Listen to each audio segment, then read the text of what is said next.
Hello students, our today's topic of this lecture is RAPS test. And this test is used for to check the convergence of an infinite series. तो सबसे पहले इसकी conditions हम check कर लें कि rap test की condition क्या है और ये कब एप्लीकेबल होगा। तो कंडीशंस के लिए हमने चेक किया क्योंकि हम सभी कन्वर्जेंस फाइंड कर रहे हैं, सारे कन्वर्जेंस, चाहे वो रेशियो टेस्ट हो, डीएलएम्बर्ट टेस्ट हो या उसके बाद रैप टेस्ट हो। किसके लिए हम फाइंड कर रहे हैं? Summation u n of positive term, एक इनफाइनाइट सीरीज, उसका nth टर्म फाइंड किया यू एन, और ये सभी ये सीरीज किस टाइप की होगी? पॉजिटिव टर्म्स की। तो हमने यू एन यानी कि nth टर्म जो फाइंड की है, तो कन्वर्जेंट के लिए हमारे पास ये कंडीशन है। तो limit n tends to infinitive n u N upon you N plus one minus one, ये टर्म अगर ग्रेटर देन वन है तो सीरीज किस टाइप की होगी? कन्वर्जेंट। सेम यही टर्म अगर लेस देन वन है तो सीरीज होगी हमारी डाइवर्जेंट। अगेन ये टेस्ट रैप टेस्ट भी फेल हो जाएगा अगर ये सीरीज आ गई इक्वल टू वन। तो पहली कंडीशन हम रैप टेस्ट सबसे लास्ट में यूज करते हैं जब हमारा रेशियो टेस्ट या जिसको हम डीएलएम्बर्ट टेस्ट भी बोलते हैं वो फेल हो जाए। तो अभी आपको याद होगा कि रेशियो टेस्ट या डीएलएम्बर्ट टेस्ट की कंडीशन क्या थी? Limit n tends to infinitive u N upon you N plus one.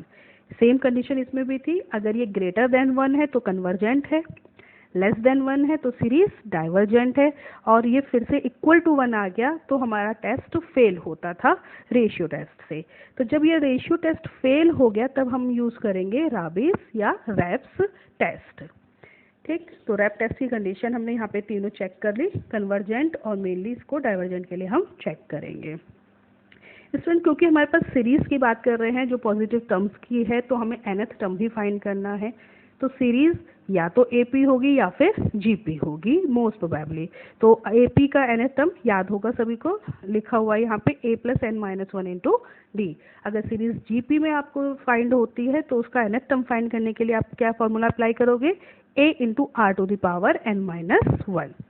चलिए स्टार्ट करते हैं विद एग्जाम्पल।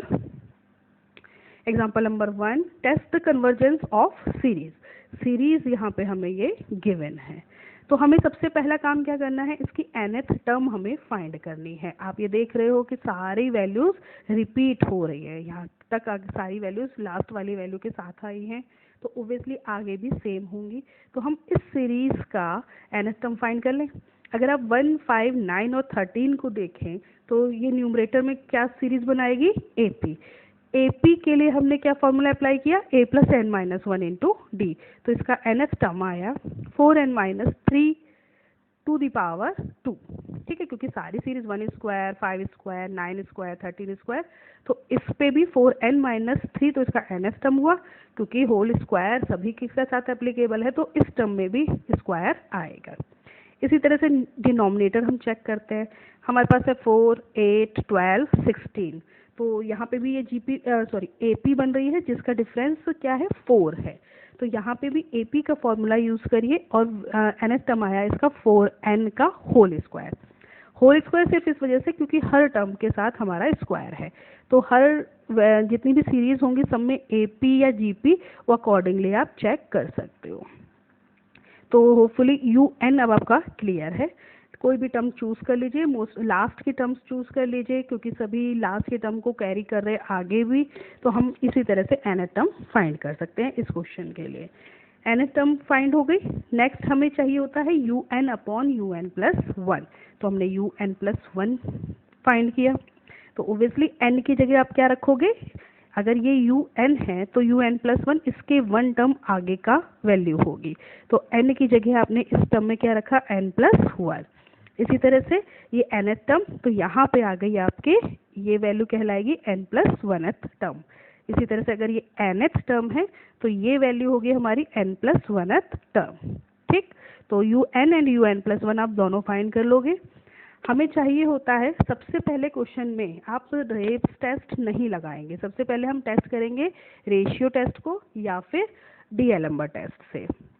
अगर वहाँ से हमें आंसर फाइंड होता है तो वेल एंड गुड। अगर वहाँ पे सीरीज का कन्वर्जेंस आप फाइंड नहीं कर सकते हो, वहाँ पे टेस्ट फेल हो रहा है, उसके बाद हम अप्लाई करेंगे रैप्स टेस्ट। तो पहले हम रेशियो टेस्ट अप्लाई कर लें। तो रेशियो टेस्ट के लिए हमारे पास कंडीशन क्या है, un अपॉन un+1 हमें फाइंड करना होता है। हमने ये फाइंड किया, लिमिट अप्लाई की, n tends to infinity, value आ गई 1। दैट मीन्स रेशियो टेस्ट यहाँ पे क्या हो गया, फेल हो गया। तो आप कभी भी क्वेश्चन आपका एग्जाम में आएगा AKTU बीटेक के एग्जाम में, तो आप रेप्स टेस्ट को पहले नहीं अप्लाई करेंगे, आप सबसे पहले अप्लाई करेंगे रेशियो टेस्ट जो आपके सिलेबस में है। रेशियो टेस्ट से अगर आंसर आता है तो क्वेश्चन वहीं फिनिश है।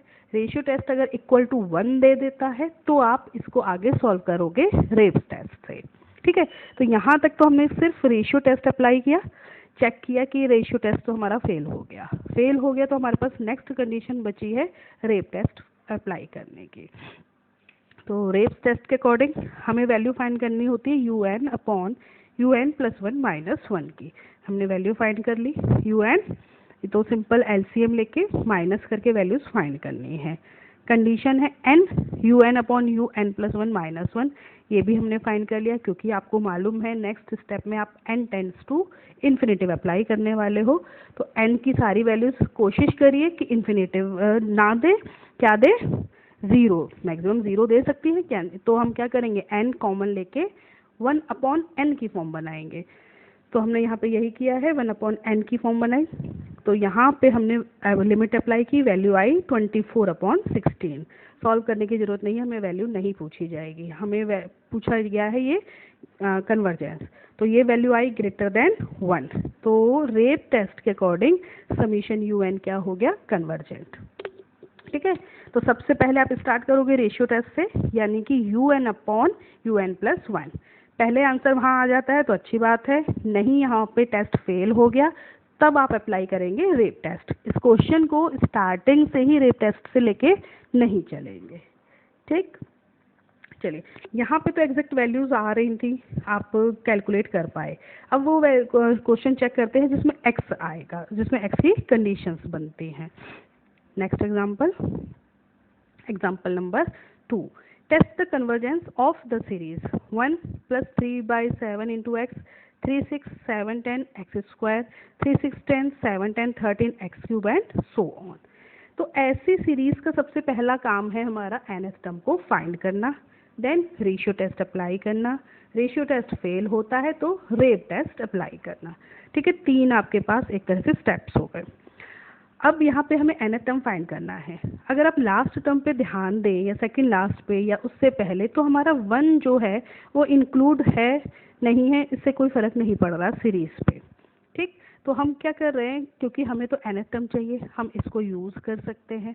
ठीक है, तो हम क्या करेंगे, leaving the first term and the given series B denoted by summation un। तो अब यहाँ पे देख लो 3 6 10 ये AP बनी, इसका nth टर्म आया 3n। इसी तरह से डिनोमिनेटर चेक करते हैं, 7 10 13, 7 10 13 का nth टर्म आया 3n+4। अब हमारे साथ x भी थे, तो आप स्टूडेंट्स चेक करो x² क्योंकि हमने फर्स्ट टर्म छोड़ दिया है तो हमारी सीरीज क्या बनी, x² x³। तो इसमें nth टर्म अगर आप फाइंड करो तो a क्या है यहाँ पे x, और x⁴ r भी x है, n-1, तो क्या आएगा x⁴n। तो जब इसकी भी सीरीज निकालोगे या फाइंड करोगे तो ये 1 इंक्लूड नहीं होगा। तो ये सीरीज स्टार्ट हो रही है x से, उसके अकॉर्डिंग nth टर्म आ गया x⁴n। ठीक, यहाँ पे बन गया हमारा x⁴n। तो un+1 करने के लिए क्या करना है, n को सिंपली रिप्लेस करना है n+1 से नेक्स्ट टर्म के लिए। ये नेक्स्ट टर्म आ गई, ये लास्ट वाले टर्म तो nth टर्म रहेंगे यहाँ पे, और ऐसे ही x⁴n में भी आप इंक्लूड कर लीजिए। ठीक, चलिए un मिल गया हमें, un+1 मिल गया हमें। अब हमें क्या चाहिए, un अपॉन un+1। हम सबसे पहले रेशियो टेस्ट के लिए चेक करेंगे, अगर रेशियो टेस्ट से आंसर आता है तो अच्छी बात है, तो हमें आगे सॉल्व नहीं करना है।